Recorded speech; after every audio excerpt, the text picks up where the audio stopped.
Well, this is going to be the last of my decade series of my life. Taking it serious. Doing Mike's Harder Lemonade. Orange soda, which I have not had. I don't know what I'm going to say. Um, so 10 years ago, I had very little to nothing. I kind of thought that I had pretty much wasted my efforts from 30 years old to 40 years old.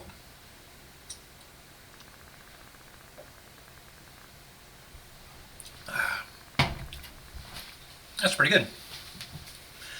Yeah, I didn't. I didn't. I thought success was going to me being in a partnership with a woman.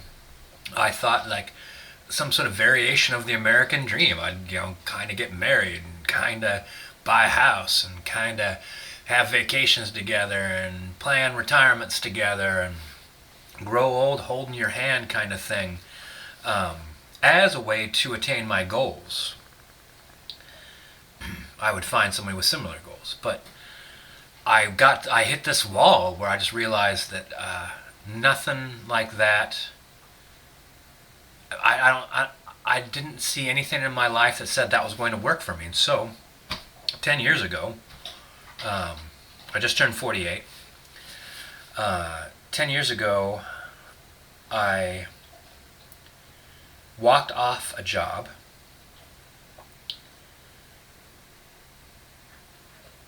looked for the best job I could find that didn't require any kind of education or skills, got that job, and started looking at ways. There's like all the things that suck fucking your potential for future success, which is typically like rent. Rent is theft.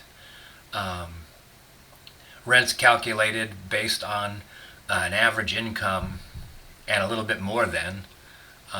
So like rent's calculated to suck up any extra money you have after you pay, bills and food and your car and whatnot.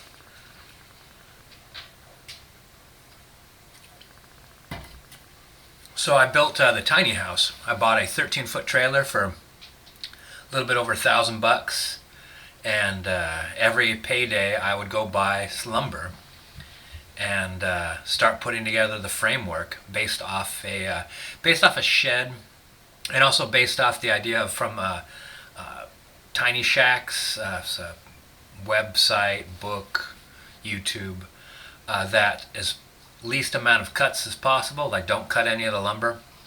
And use good screws and stuff like that, so you could take it all apart and all that lumber is still good.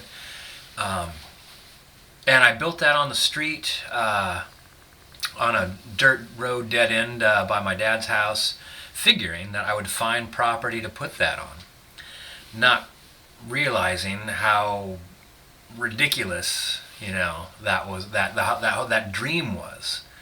And then just working at my job, after the first year I got Aquila, and Aquila to me meant security, and it also meant like a totally different way of life. I wasn't going to travel around the world anymore. All that time and effort I spent looking at other countries, like I should be looking at my own country. I should be looking at things right here in Oregon and in Washington.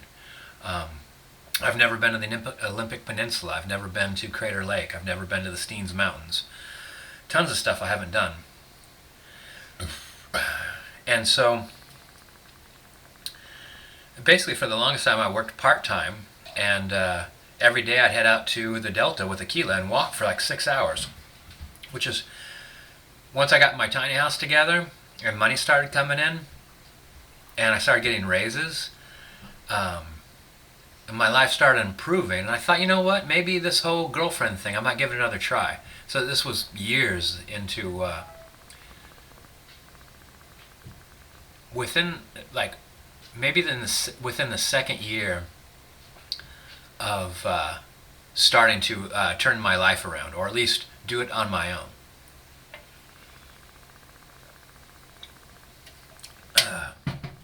I met a woman named Victoria, and we were together like almost exactly a year, and she broke up with me over the phone. Um, as if we'd already talked about breaking up. She just let me know, like, you know what? I'm not going to be dating for a while. I'm like, oh, okay. um, and it was like, once again, I was just like kind of smacked in the face by the whole, like, I think she was offering, like, date me, get married, my family will then provide us a home and all these things, maybe kids. Well, I mean, they won't provide kids. Maybe we'll have kids. And the entire time I was like thinking, like, no, I've already kind of given up on that idea. And I'm willing to see how our relationship develops, but unless our relationship's developing, I'm not going to go next level. It's just like, let's get married and find out, like, you know, who we really are, kind of thing.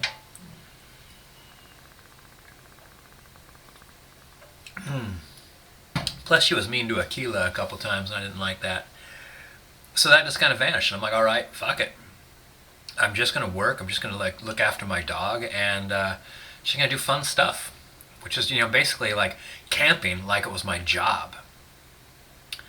And as the years went on, literally, that's what I just did. I just fucking lived in the tiny house. I just went to work every day. Worked part time. Um, Camped. Did some traveling. Met people.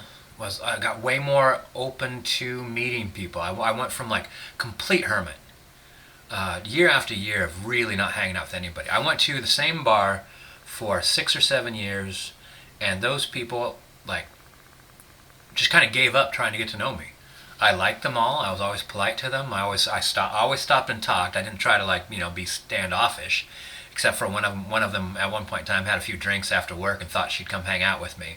And I'm like, no, I'm not here for women. I'm not here to meet people, to make friends. I'm here to get on my laptop. Remember back when I didn't have the internet, I'd go to the bar or the library for the internet. Here to get on the internet, have some drinks, watch some YouTube videos, and go home to the tiny house.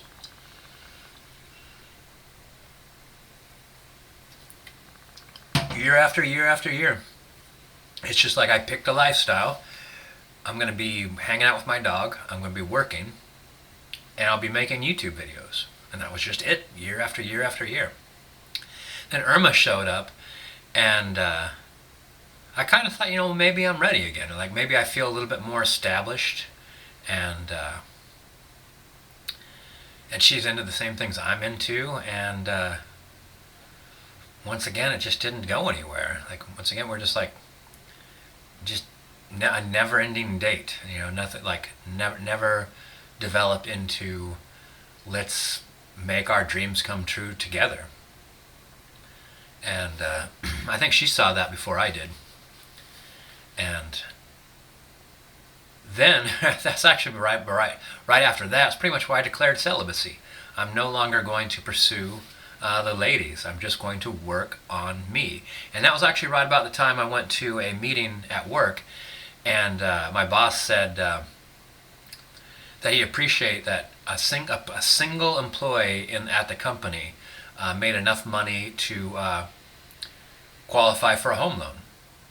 And at this point in time, I've been like just stacking money away, and now dog walking's not expensive, and my main my main bill was like food and gas and stuff like that, you know, like, and boots. That was it. And so I applied for full time and got full time, and then I went to the bank.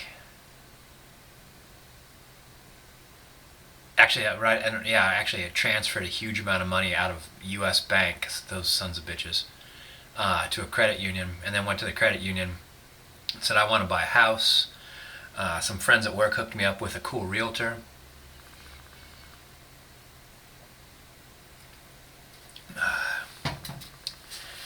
Had all sorts of mumbo jumbo, and then one day I called up like Redfin or something like that, and just started from Sandy River Delta and worked out. And I'm like, what's the closest house for sale next to the Sandy River Delta? And it was this house I'm standing in. I'm 4 minutes away from it, in a direction that I will not tell you. And bought the house, shenanigans took place, but this is my year anniversary here. This is my 10-year anniversary at my job, my year anniversary here at the house, and I just had my birthday. I'm 48. And I think that like this is where this decade is kind of over as far as that goes. Like this whole next decade from 50 to 60 starts now.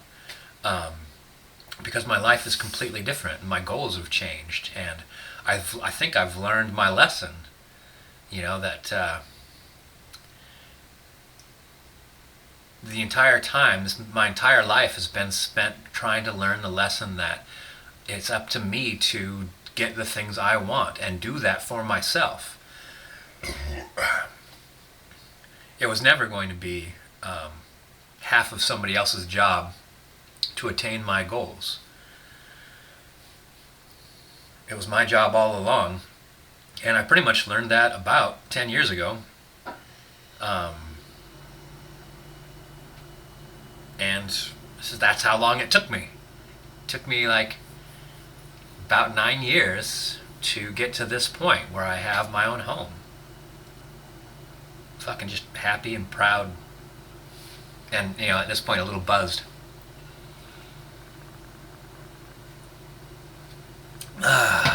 Yeah, there you go. There you have it.